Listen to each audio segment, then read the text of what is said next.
We now turn to the daily coronavirus update with San Antonio Mayor Ron Nirenberg and the Bexar County Judge. Let's listen in. The number of COVID-19 cases in our community continues to be on the upswing. When the numbers are updated on the website tonight at 7, we will have 554 cases of COVID-19 here. That's up from 503 yesterday. We have 132 travel-related cases and 155 community transmission cases, with the largest number of cases, 193, coming as a result of close contact with another person who is already positive for coronavirus. 74 cases now are under investigation, and thankfully a total of 92 people have fully recovered from the virus in San Antonio. Of the 554 confirmed cases, 84 are currently hospitalized, in addition to 48 people who are in the hospital awaiting test results to determine whether or not they have COVID-19. 50 patients are in intensive care tonight, and 41 are on ventilators. Last night, we began posting on the website the number of beds and ventilators available to show hospital capacity. Both are currently in good shape. We have over 2,000 beds available, which is more than 43% of all staffed hospital beds in Bexar County.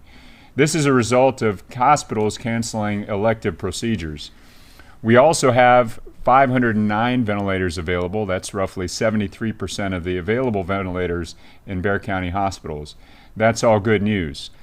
Unfortunately, tonight we also have 2 more deaths to report.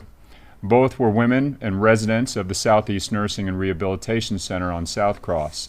That brings the total number of deaths from COVID-19 in San Antonio to 20, with 10 of them coming from residents of Southeast. But saving lives has been a focus of emergency operations, and anyone who has received a positive test result or is showing symptoms and recovering at home should self-quarantine for 14 days. If for some reason you cannot find a place to isolate yourself, we're inviting you to call the city's hotline at 210-207-5779. Our call takers will talk to you about your situation and offer assistance to ensure that you can safely quarantine away from others. Judge? Well, thank you, Mayor, and thanks for that update. I know this has been a difficult time for all of us, this separation, this staying at home. We're humans and we're social animals. We're used to hugging each other, patting each other on the back, giving each other a kiss, holding hands. But we can't do that now. It's even strange at home. When I arrive at home, I'm out a lot. So I have to be careful with Tracy. Our way of showing affection is bumping each other's back. That's an unusual way to do it, but that's the only way to do it today. Can't see my grandkids because of a failure of transmission. I know all of you are facing that same thing, but remember this. There's other people that are suffering a lot worse than us. There are people that are sick, 41 people in hospitals today that are on ventilators. That's a dangerous condition. We have a lot of trouble with people that are out of work, that are short on food supplies, the food banks being overrun. And we need to thank all these people that are on the front line. They're the ones that are saving our lives, the policemen, the firemen, all of them that are out there on that front line, nurses, doctors, technicians. They're the ones that are heroes in our community today. So we need to help them. We need to help them by continuing to do what we're doing today. Stay home, work at home, be careful about social distances, and do all the things that we know we need to do. Wash hands and not be touching each other. But while we're home, there's a problem going on there. I talked to Crystal Chandler, who's the Bexar County Executive Director for the Family Violence Center that handle domestic abuse cases.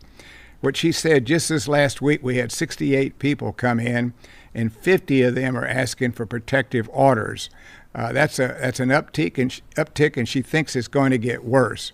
So you're at home. Be nice to your family members and don't jeopardize them by overreacting and doing things where you hurt each other. We are sending more protective equipment out to the suburban cities. I think we hit about 5 or 6 of them today, which we think is important. There's 26 of them out there.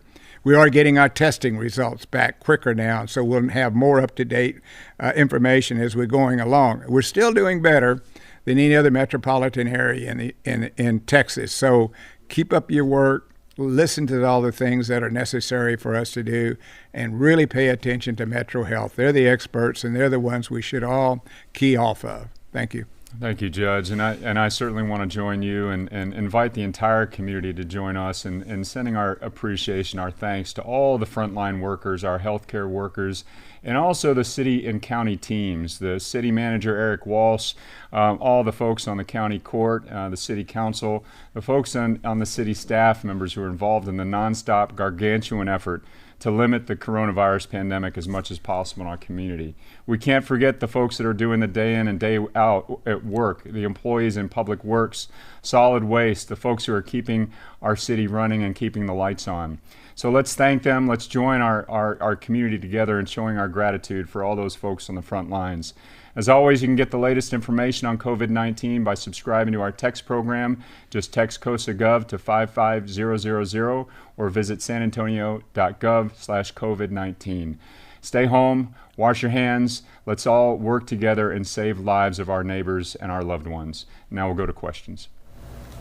Mayor Joy Palacios with Texas Public Radio. We got word that the city is looking at suspending payments to arts agencies throughout the rest of the fiscal year, or potentially throughout the rest of the fiscal year.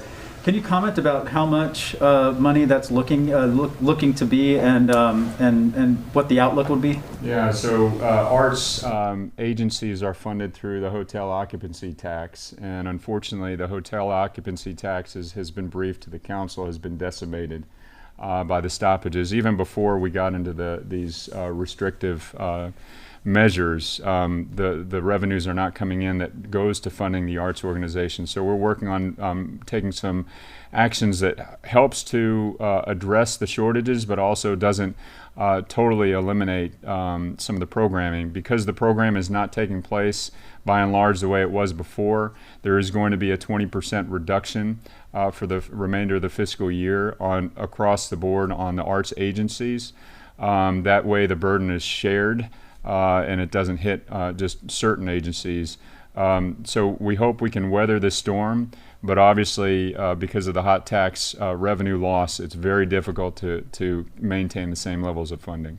We'll be able to keep up our commitment this year, but starting next year, it's going to be much harder for us to do it. Mayor, if you can talk to the employees on that note, the 270 employees tonight.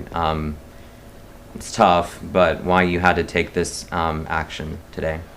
You know, this is obviously a difficult situation for everybody, and the first and foremost concern for the city organization is that we make sure that our employees are taken care of and that they're safe, they're healthy, and we can retain them as best we can. The furlough is one effort that we can make sure they retain their positions within the city of San Antonio, and that we can bring folks back in as the revenues start coming in.